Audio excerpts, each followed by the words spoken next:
শ্রীযুগল চরণে, যাদের অশেষ করুণায় মানব রূপে আমরা এই ধরায় এসেছি। প্রণাম জানাই বাবা হরিচাঁদ শান্তি মাতা, বাবা গুরুচাঁদ মাতা সত্যবা আমার শ্রীযুগল চরণে। প্রণাম জানাই সকল গুরু গোসাইদের শ্রীযুগল চরণে। প্রণাম জানাই যেখানে যত হরিভক্ত আছেন এবং যারা আমাদের এই ঠাকুরের গ্রন্থ পাঠ শুনছেন তাঁদের শ্রীযুগল চরণে।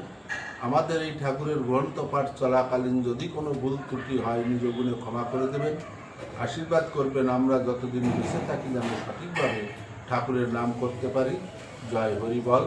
শ্রী শ্রী হরিনীলামৃত মহাপ্রভুর পুটি হইতে প্রত্যাবর্তন 154 পৃষ্ঠা।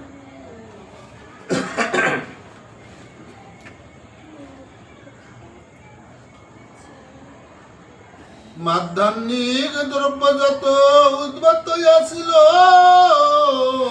তাহা সব হয়েছে রন্ধন। ঠাকুরের আজ্ঞা পাইয়ে সংকীর্তন খান্ত দিয়ে বসিলেন করিতে ভোজন।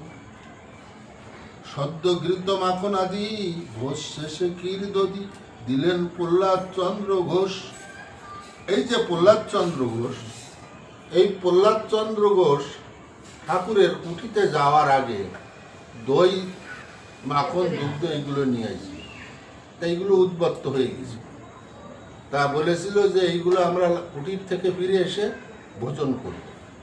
এবার ওই দুপুরে মহোৎসব আদি করে তো ঠাকুর কুটিতে যাত্রা করেছিল, যত দ্রব্য আদি ছিল সেইগুলো অবশিষ্ট দ্রব্য আদি ওই দিন সব রন্ধন হয়েছে। আর ওই প্রহ্লাদের দধি মাখন ঘিত দিয়ে ভক্ত সেবা হয়েছে। সুদব্য যত দিতেছেন দশরথ সবে কায় হইয়া সন্তোষ।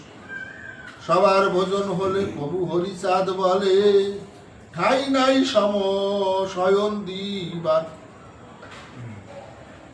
যেটুকু আছে সর্বরি বল সবে হরি হরি প্রভাতে যাই নিজ ঘর।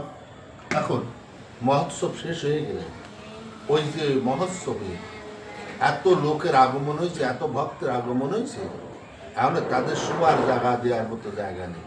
তাই ঠাকুর বলছে তোমাদের শয়ন দেওয়ার মতো জায়গা এখানে নেই।